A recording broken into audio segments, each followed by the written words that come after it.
Tonight on the Beaverton. Police warn consumers of counterfeit Canada Goose jackets stuffed with old Hudson Bay jackets. Legendary hip-hop artist Dr. Dre is under fire for releasing an album that allegedly respects women. And our financial expert will teach you how to pay down debt by selling your body parts on the black market.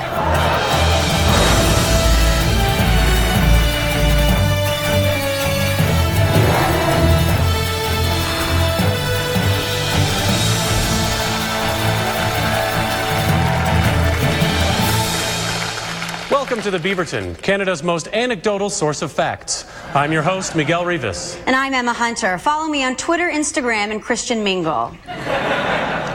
Our top story, the Department of National Defense is denying Canada committed war crimes when it handed prisoners over to local authorities during the Afghan war, noting the captives were, quote, probably tortured humanely. In a statement, a spokesperson for the ministry said, "When I see three guys with a jug of water and a rag, I think someone is in for a good schwitz." The spokesman did admit that Canada had no way of knowing for sure what happened following the handoffs, as plausible deniability is an essential component of playing good captor, bad captor. To the Arctic, home to pristine wilderness and Santa's garish Christmas-themed mansion. But just who exactly owns the Arctic and the rights to ruin it by extracting its resources? Canadian officials believe our border extends all the way to the North Pole thanks to the presence of Inuit communities that suddenly matter. However, Russia has also made a claim that their border extends to the North Pole and then south again into Eastern Europe. And also the rest of Europe.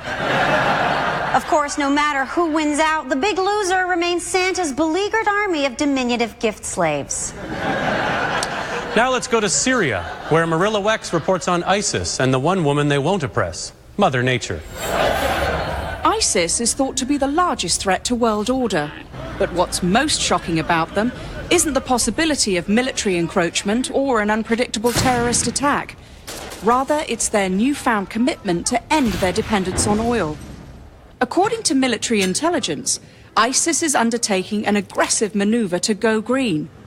I sat down with cabinet member Abdur Rahman Jabour to discuss some of ISIS's lesser-known environmental initiatives.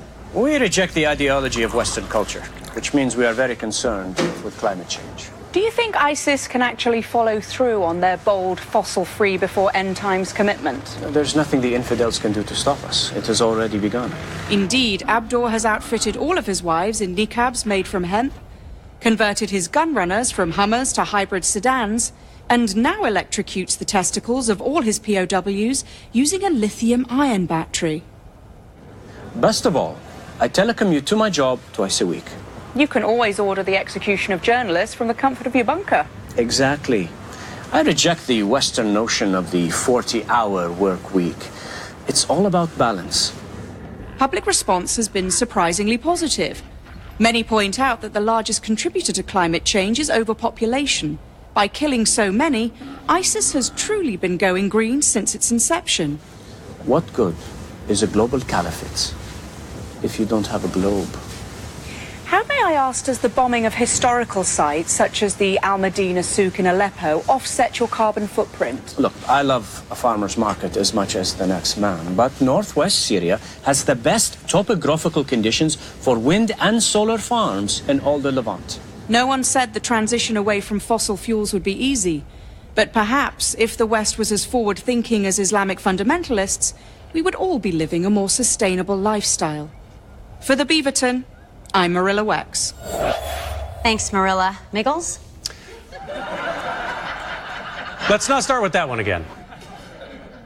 The Canadian government is finally putting money into the creation and development of Canadian artists. A $100 million grant will be used to locate promising young writers, painters, and filmmakers, then systematically inflict tragedy upon them and those they love. The Canadian Council for the Arts noted that the best art is born of tragic circumstances and advised that by creating a generation of destitute artists, they hope they will never have to fund Canadian art again. For some lucky artists, their entire families will be given tuberculosis. For others, their fathers will be bribed to say they have something important to tell them and then disappear forever. And the most promising will be moved to a secure community where they will get to live just like a 19th century Irish orphan. When we come back, we'll take a look at the slave labor issues plaguing the shrimp industry in Thailand. But first, Red Lobster's Endless Shrimp Special is back. It's shrimpier than ever. You know, you probably shouldn't talk about slave labor and then go on to what you like about it. Seems like... Mr. Johnson, your test results just came in. Are you sitting down? Yes, doctor. What is it? Well, I'm not really sure how to say this. According to the numbers, you are, I'm what, doctor? You're a white male. A white male? Are you sure? Congratulations. I can't believe it. I'm a white male. I'm a white male. Hey, doctor. Yes, Mr. Johnson. One last question. Now that I know I'm a white male, is there something I should be doing? That's the thing, Mr. Johnson. You can do anything you want. Genetic Lotto 629. You're set for life.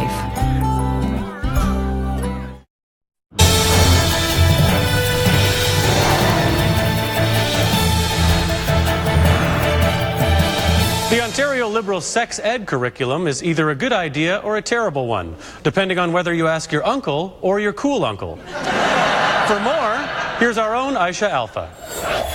Protests over the sex ed curriculum have put the Ontario Liberals in an untenable position for the centrist government, needing to balance progressive policy with cultural sensitivity.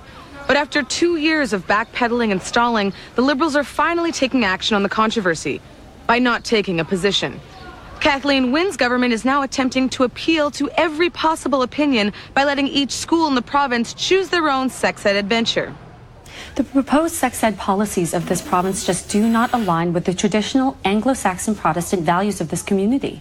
I see your curriculum starts with Chapter 1, Ask Your Father, and continues with Chapter 2, No, Ask Your Mother. That's right. Now, how does dancing around the issue educate anyone? Well, we eventually cover more ground in Chapter 9, Ask Your Father's Mistress. But while some believe the Liberal policy goes too far, others think it doesn't go far enough. Children are much more aware these days than their parents realize, which is why we start exposing them to these concepts as early as possible. So our pre-K and our daycare programs start with foundational sexual anatomy during independent play.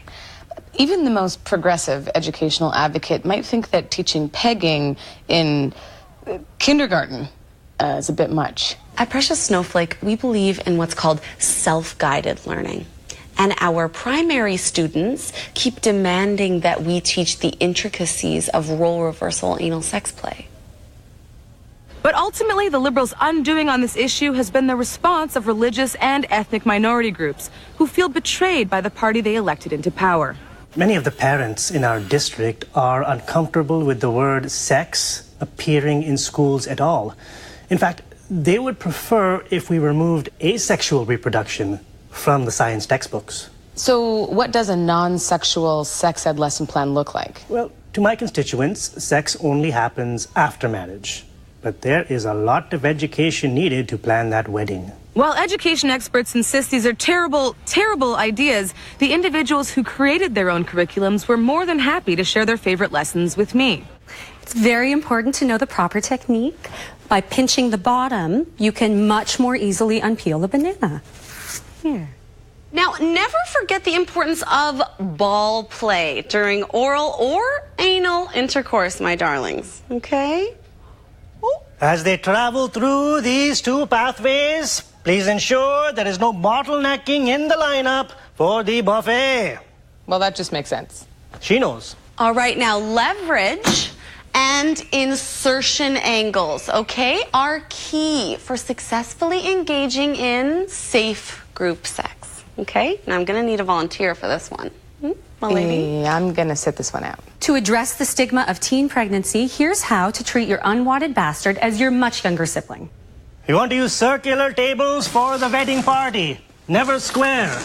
You see, they seat more, and everybody has easy access to the bread and the condiments in the middle. Now, pretend role play is critical for developing a sense of imagination and defined boundaries. Now, here's the first thing middle schoolers need to know about sadomasochism. And that is a natural place for us to stop. Okay, look, you can just zip it. Unzip it. Despite everyone getting their own way, parents are still threatening to boycott the lessons altogether. As it turns out, what protesters care about most is mandating their views on other communities. For the Beaverton, I'm Aisha Alpha. Thanks, Aisha. You know, regardless of who teaches them, I hope these kids have wonderful sex. With each other. I mean with adults. When they're adults. Years from now. Not right now. I can't. The loonie dropped to a 20-year low this week, now sitting at approximately half the value of a Canadian Tire dollar. To help explain what this means for your wallet, we go to our financial expert, Laura Silovitz. Thanks, Emma. There's been a frenzy of activity today as investors across the country rifle through their junk drawers for Canadian Tire dollars. Financial analysts say they haven't seen anything like it since the Great Barbecue Blowout of '98. Is there a chance the Canadian Tire dollar becomes our national currency? Not necessarily. Other strong contenders include Scotiabank Scene Points, Aeroplan Miles, and unrolled roll-up-the-rim cups. But for now, Bay Street is bullish on Canadian Tire dollars. I'm curious, Laura, is there something about Canadian Tire dollars in particular that allow them to maintain their value? Canadian Tire sells a variety of products all year round. In the summer, it's patio furniture, lighter fluid, and camping lingerie. But in the winter, they pivot into winter tires and Canadian Tire brand mulled wine. And that's how the currency keeps stable. So, by diversifying into a variety of industries, they have ostensibly protected their economic interests if one of them, say, motor oil, fails. Exactly. Could you imagine tying your entire economic future to a single product like oil? It would be astoundingly short-sighted. The point is, government-backed currencies are out and consumer loyalty programs are in. Well, you heard it here first, folks. Burn all your money. Thank you, Laura. Up next, Portuguese people seem to be celebrating something. Find out what after the break. Probably sport.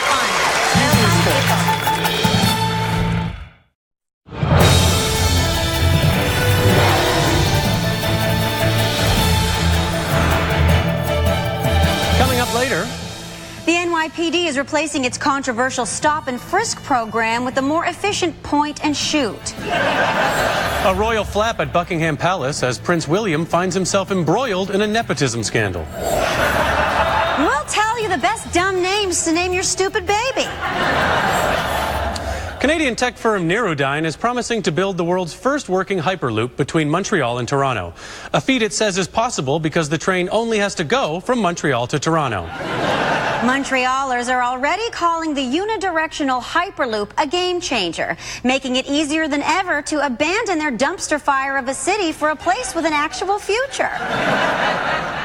Mayor Denis Coderre interrupted his third lunch of the day to praise the design, calling it the kind of innovation our city has worked so hard to discourage over the past 40 years. Now on to the human Hyperloop, blood. Our own Donovan Stinson reports on Canadian Blood Services and their policy of rejecting many would-be blood donors.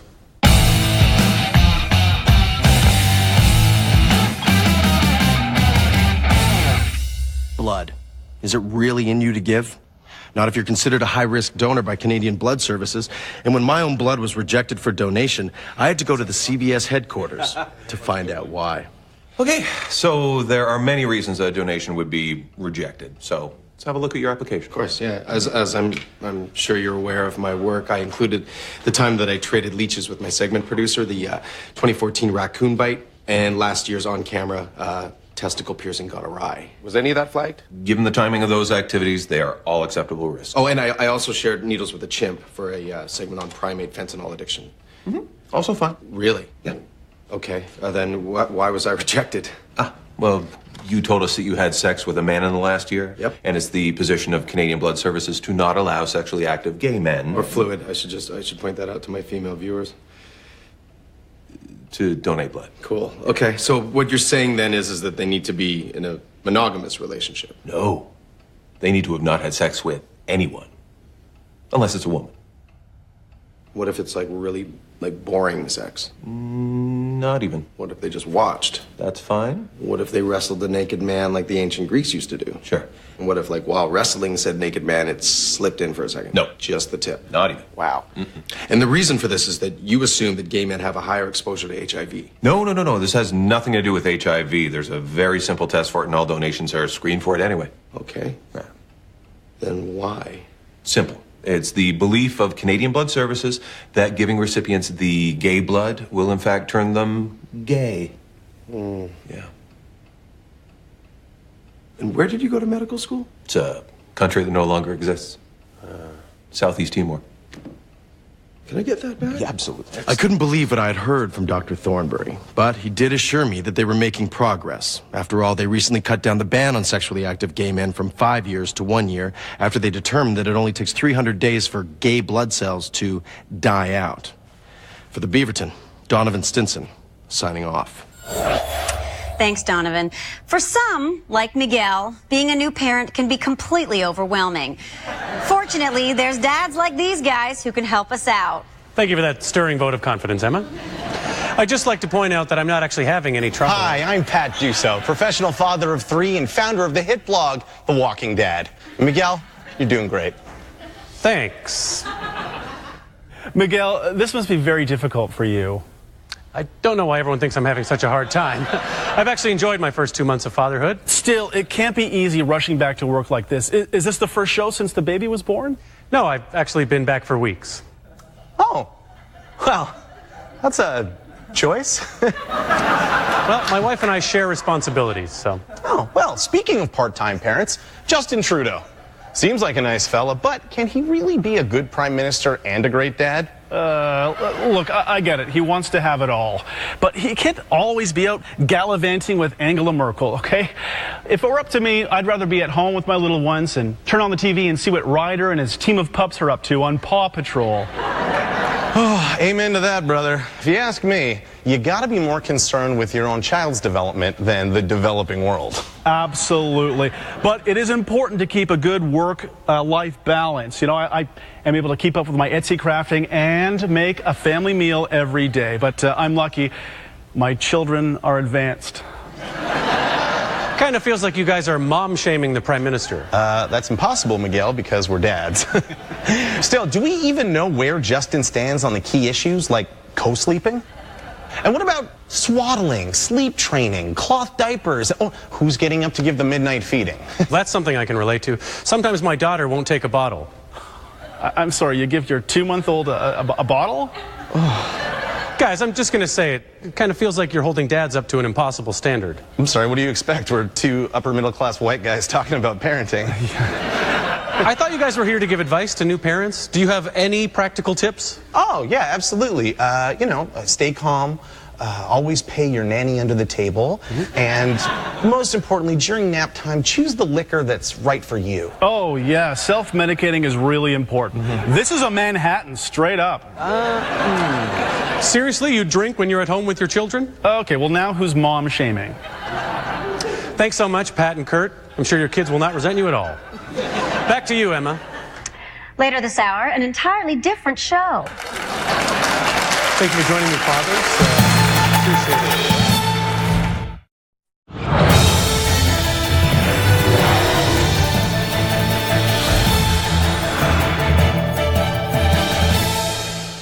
Breaking news. Governor General David Johnston collapsed during an opening ceremony for a new library. Doctors say it was the result of exhaustion brought on by his grueling schedule of doing whatever it is the Governor General does.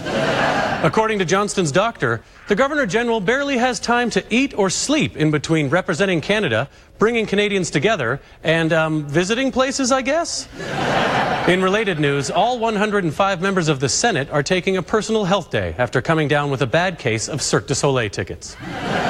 To conclude tonight, we'd like to correct a few errors from last week's broadcast. I referred to Mohammed Taha Siala as the Libyan Minister of the Interior. He is in fact the Minister of Foreign Affairs. I regret the error. Big screw up, Miguel. I know. Last week, I incorrectly reported that a series of break-ins featuring devoured leftovers, gnawed furniture, and clawed mattresses was the work of one Maureen Pfeffer. It turns out this was done by a wolf. A pack of wolves, to be specific. I regret the error. Maureen Pfeffer? Don't you have a neighbor named Maureen Pfeffer? I have a lot of neighbors, Miguel. Fair enough. I reported that the best album of all time was Take Care by Drake. However, I re-listened to Views last night, and I now know that I've made a monumental mistake. Last week, in my ongoing coverage of Maureen Gate, I publicized Miss Pfeffer's email address, password, and phone number. Yes, that's the one. That is the information I should not have shared during the segment where I reported she was disturbing the peace with her howling. Turns out that was again the large pack of Arctic gray wolves. Yeah, Maureen. Wasn't she the one you had some sort of property dispute with? Her tree was growing over your property line or something? Yeah, it was 4 feet, Miguel. My hot tub was full of crab apples. Lastly, I'd like to apologize for personally going to Maureen's home and accusing her of mauling those 2 campers outside Surrey, BC. We at the Beaverton deeply regret this error and hope Maureen will accept our apology. Next week, after 2 elk were found savaged in Nunavut, a terrified nation asks itself, is Maureen at it again? It's not journalistically responsible to invoke Maureen's name again. Trust everybody. She seems like a nice woman. She is not. She's handsome, she's built well. She is scary and a monster. No, monster is unfair. I think that's what you call Italians. I said that was all you're allowed to call monsters.